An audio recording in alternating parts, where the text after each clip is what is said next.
السلام عليكم، يا مساء الورد. معاكم علي عبد العزيز وحلقة جديدة من سلسلة برشامة الساحل. النهاردة هنتكلم عن مشروع جيفيرا لشركة انرجيا ومالكها أحمد العدوي، وطبعا ليهم مسابقة أعمال في أكتوبر. ومشروع الساحل اللي هنتكلم عليه ده نفسه في مراحل متسلمة. المشروع موجود في كيلو 190 في نص راس الحكمة، والمنطقة دي البحر فيها مقبول بس بيحتاج شوية شغل من المطور مش كبير. وطبعا كل ما تقرب لمثلث راس الحكمة أنت المستفيد بسبب الخدمات اللي هتكون موجودة في المدينة، وكل حاجة هتكون موجودة فيها مستشفيات وجامعات والى اخره. المراحل المطروحه في المشروع استلام من اول سنتين لغايه 4 سنوات ومتشطب بالكامل. سعر الغرفتين بيبدا من 8 مليون، والثلاث غرف 12 مليون، وبتتقسط على 10 سنوات. مميزات المشروع ده انه مش مشروع صغير، ولو اكتمل باذن الله هيكون خدماته كتير. وكمان المشروع معظمه ارضي واول، وجزء قليل قوي اللي ارضي ودورين، ومتسلم منه قطعه. غير الاسعار التحفه كويسه جدا اللي ممكن تكون من احسن الاسعار في الساحل. عيوب المشروع ان الشركه دي مع انها مش شركه نصابه يعني، لكن عندهم كارثه ماليه ومش هتتحل فقط بالقروض والحاجات اللي بيعملوها. والشركه بقى لها كذا سنه بتبيع في الارض دي لمطورين تانيين عشان تحل مشاكلها الماديه.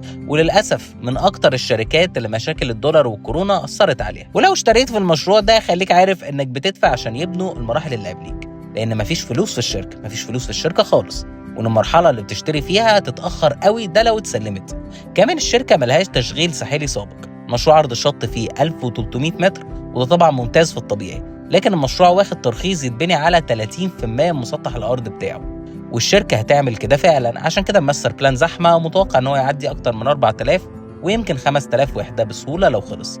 وده هيخلي الكباسيتي تميل الى حد ما على البحر ان هي تكون كبيره. والشركه مش عامله حاجه تعوض ده من لاجونز او سباين لاجون او اي حاجه تخلي ان المشروع فيه بدائل للبحر غير حمام السباحه الطبيعي. عشان كل ده انا هدي المشروع ده 39%، وما اظنش ان عمري هنصح بيه حد، عشان معدل الخطوره فيه عالي، ومميزاته قصاد كده محدوده جدا على المخاطر.